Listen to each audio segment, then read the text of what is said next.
I only read one book, but it's a good book, don't you know? I act the way I act because the good book tells me so. If I want to know how to be good, it's to the good book that I go. Because the good book is a book, and it is good, and it's a book. Then Jacob went on his journey, and came into the land of the people of the east. And there were literally millions of them, and they all looked the same, and he did think that they did all have bad eyesight, for they did all squint at him. And then he did realize that he had travelled a little too far to the east, and he travelled back until he had returned unto the place that was just east of where he did live, stopping off for a curry as he did pass through a place that would one day be called India, where they did also worship cows on the way. And he looked, and behold, a well in the field, and lo, there were 3 flocks of sheep lying by it. For out of that well they watered the flocks, and a great stone was upon the well's mouth to stop shoplifters from stealing the water within. And thither were all the flocks gathered, and they rolled the stone from the well's mouth, and watered the sheep, and put the stone again upon the well's mouth in his place. For the stone was obviously male, and he was well stoned. And Jacob said unto them, My brethren, whence be ye? And they did look at him, and say unto him that they be the same place that he be. And he did ask them if they could be a little more specific. And they did break into song, singing, Of Haran are we, you see, we be. And breaking them off mid-verse, he said unto them, Know ye Laban, the son of Nahor? And in harmony they said, We know him, and little more. And before they could make a song and dance about it, he said unto them, Is he well? And they said, He is well. And behold, Rachel his daughter cometh with the sheep, which was a rap that didn't really work very well. And he said, Lo, is it yet high day? Neither is it time that the cattle should be gathered together. Water ye the sheep, and go and feed them. For being the kind of bloke who had, according to previous chapters, been a bookish sort who did prefer to stay in his tent all day and not look after the animals, he had apparently suddenly become an expert on animal husbandry. And they said, We cannot, until all the flocks be gathered together, until they roll the stone from the well's mouth. Then we water the sheep, and Jacob was owned. And then he did look around, and did say unto the men, Who are they that do roll the stone? And the men did come close and whisper unto him, and said, You know them. And it was all, very mysterious. And Jacob did look at the flocks suspiciously, and they did look back in silence, until the uneasy silence was broken by a single solitary bleat. And while he yet spake with them, Rachel came with her father's sheep, for she kept them. For arc welding had not yet been invented, and being a shepherdess was the only male-dominated industry that was available to her, that she may partaking by day, while she did work as an exotic dancer in the local cantina by night, as she did save up enough money so that she may attend stage school. And it came to pass, when Jacob saw Rachel, the daughter of Laban, his mother's brother, and the sheep of Laban, his mother's brother, that Jacob went near, and rolled the stone from the well's mouth, and watered the flock of Laban, his mother's brother. For though it did take the combined strength of all the other shepherds to move the large stone, Jacob was able to move the stone all by himself, for he did have secret powers. And Jacob kissed Rachel, and lifted up his voice, and wept, for she did knee him in the nutsack, for she did think that she was going to get raped. And though he did have the strength of 10 big men, she did only need to do righteous damage unto his little man to bring him unto his knees. And from down upon his knees, through what must have been tears of joy, and with a strained and squeaky voice, Jacob told Rachel that he was her father's brother, and that he was Rebekah's son. And she ran and told her father, in case he wanted to give Jacob a good kicking too. And it came to pass, when Laban heard the tidings of Jacob, his sister's son, that he ran to meet him with a big bag of frozen peas to take the swelling down. For Jacob's two veg were swollen like ripe apples, and his little man was broken. And he embraced him, and kissed him, and grabbed a man-sized chunk of Jacob's arse. And Jacob did wish that someone would hurry up and invent shaking hands, bumping knuckles, and high fives. And he brought him to his house, and he told Laban all these things. And Laban, whose relationship unto Jacob had already been stressed at great length already, said to him, Surely thou art my bone and my flesh. And Jacob, who was still not comfortable about being kissed by another man, did start to get a little nervous. And he abode with him the space of a month, and did sleep every night with his back to the wall, a lead pipe under his pillow, and a chair under the door handle. And Laban said unto Jacob, Because thou art my brother, shouldest thou therefore serve me for naught? And in years to come, a man who shall read this verse literally will consider that the only way that this verse could be literally true, and Jacob could possibly be his uncle Laban's brother, would be if Jacob's mother did have a brother that was also her son. Which would us mean that Lot wasn't the only one who was nailing his daughters, and it explained why Jacob's mother was so keen to get going and go meet her new husband several chapters ago. And on hearing Laban's words, and upon realizing their connotations, Jacob did shudder, and would surely have gone and stood under a shower for the rest of the day, and scrubbed himself until his skin did come off, had such a thing been invented. And Laban did rub his hands together in a creepy way, and continue to say unto Jacob, Tell me, what shall thy wages be? And Jacob did realize that he should think really carefully about what answer he would give, and whatever that answer was, he should ensure that it was not to be known. And Laban had 2 daughters. The name of the elder was Leah, and lo, she did dress in white, and have her hair tied so that she did look like as she did have a Danish pastry on each side of her head. And the name of the younger was Rachel.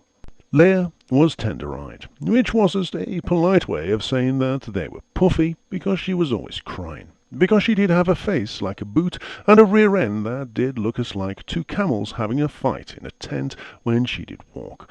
But Rachel was beautiful, and well-favoured, and had nice tits. And Jacob loved Rachel, for Leah, the alternative, was more woman than he could handle, and would surely know him until she did break him in half if she ever did get a hold of him. And he shuddered at the thought, and said, I will serve thee 7 years for Rachel, thy younger daughter, making it very clear that he was talking about Rachel, and not the other. And Laban, who was no man's fool, and could devise a plan so cunning and devious that thou couldst put a tail on it and call it a weasel, said, It is better that I give her to thee, than I should give her to another man. Abide with me. And he did put his arm around Jacob's shoulder, so that he could get to know him a little better. And Jacob served 7 years for Rachel. And they seemed unto him but a few days, for the love he had for her. But 'tis was mainly due to the 7 years passing as a montage, while an unseen orchestra somewhere in the dunes did play upbeat and inspirational music, while brief moments where Jacob did tend to various flocks and do assorted jobs, sometimes badly, were seen, and it did finish with him running up a set of stairs at the front of an art gallery, waving his hands in the air. And Jacob said unto Laban, Give me my wife, for my days are fulfilled, that I may go in unto her. For I have surely done the work requested all these years, so surely thou should now cough up the goods. And Laban gathered together all the men of the place, and made a feast. And lo, he did not invite any of the women of the place, for it is well known that women absolutely hate weddings, which is why so many of them cry when they attend them. And it came to pass in the evening that he, with he being Laban, took Leah his daughter, and brought her to him, with him being Jacob, and he went in unto her. For he was absolutely shit-faced, and either did not spot the fact that he was nailing the sister of the woman he had toiled for 7 years for, he did, and he was taking the opportunity to get to know his future sister-in-law while he could, or he did not have much of a choice in the matter, and got raped. And Laban gave unto his daughter Leah Zilpah, his maid, who was apparently also one of Leah's younger sisters, and he did give her unto Leah for an handmaid. And lo, the concept of buy one get one free was invented, which would surely be used in years to come in situations such as this, where just getting shut of one at half price doesn't solve the problem of shifting old stock that is approaching its sell-by date. And it came to pass that in the morning when he did sober up, Jacob did remove the veil from his bride's face. And behold, it was Leah. And he said to Laban, What is this thou hast done unto me? Did not I serve thee for Rachel? Wherefore hast thou beguiled me? For he did know that he had been completely had over, which was a new experience for him, as it was usually him screwing others over. For lo, Laban had invented a concept known as bait and switch. And Laban said, Didst thou not readest the small print, where it doth say that the actual product received may differ from those advertised due to availability, and the model shown is used for marketing and demonstration purposes only when thou didst enter into the agreement? It doth clearly state that the transaction would be subject to local laws, which may be different to those of the buyer, and as it must not be done so in our country to give the younger before the firstborn, you will find that thou dost not have a leg to stand on. And with this Laban did invent the practice of hiding behind deceptive terms and conditions, and he did go on to explain unto Jacob the concept of stock rotation, and the importance of clearing the old stock from the shelves before bringing out the new. Fulfill her week, and we will give thee this also, for the service which thou shalt serve with me yet 7 other years. And lo, with this Laban was surely on a winning streak, for he had now come up with the concept of buy now and pay later. And Jacob did so, and fulfilled her week, which for Jacob did entail ensuring that Leah was fully filled for the week. And he gave him Rachel his daughter to wife also. For now that he had got rid of the ugly one, with payment up front, and with the understanding that there were no returns, he was happy to take a down payment on the other one, and allow Jacob to pay the rest in interest-free installments, which was something else that Laban had just invented. And Laban gave to Rachel his daughter Bilhah, his handmaid, who was apparently also another one of his younger daughters, to be her maid.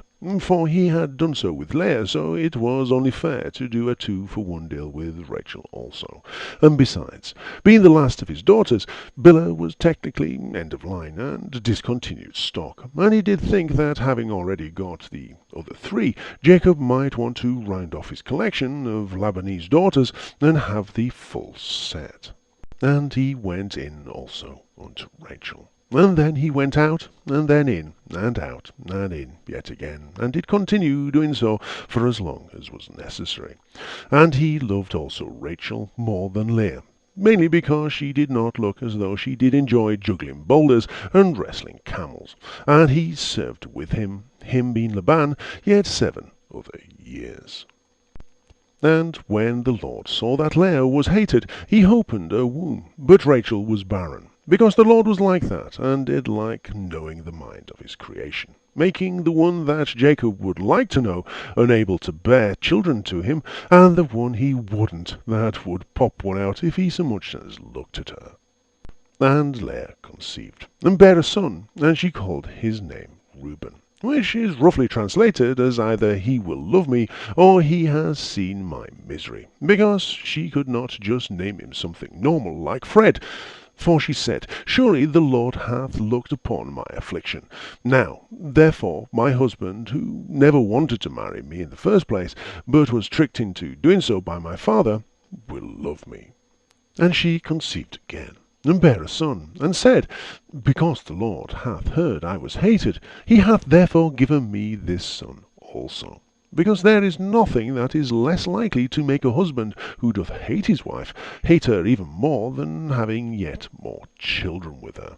And she called his name Simeon, which doth apparently have a translation that has something to do with the Lord listening, which is apparently distinct from understanding.